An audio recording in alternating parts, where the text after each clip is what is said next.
नमस्कार अनि स्वागत छ। हाम्रो यो कनकसन गाउँपालिका वडा नम्बर 6 मा अघिल्लो वर्ष बाटो निर्माण पीपीसी बाटो र पछिल्लो वर्ष बाटो तोडेर ढल निकासा भइरहेको छ र बाटो पनि चाहिँ सानो साँगुरो हुने भएको छ।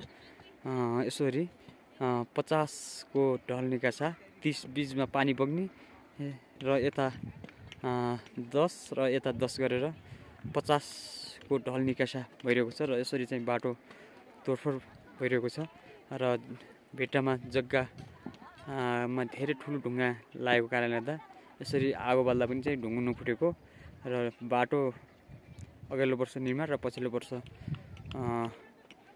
फुटाल्ने कार्यक्रम भइरहेको छ। यसरी भइरहेको छ। दर्शकबिन हेर्नुहोस्, यो अघिल्लो वर्ष निर्माण र पछिल्लो वर्ष ध्वस्त भइरहेको छ।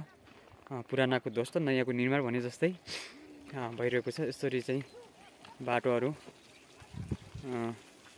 तोडफोड हुने काम भइरहेको छ।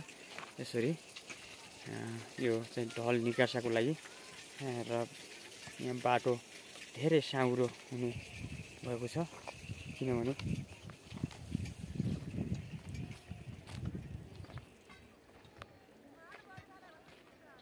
यस्तो छ बाटो।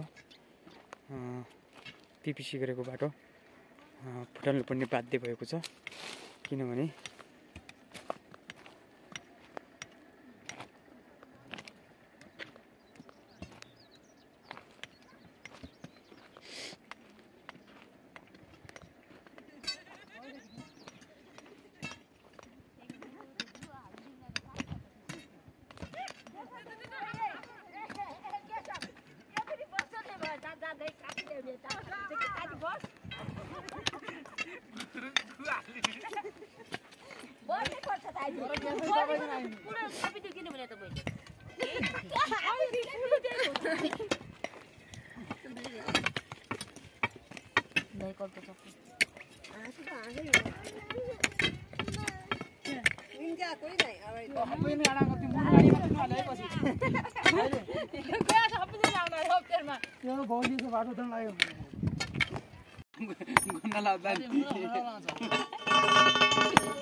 त्यही गरेर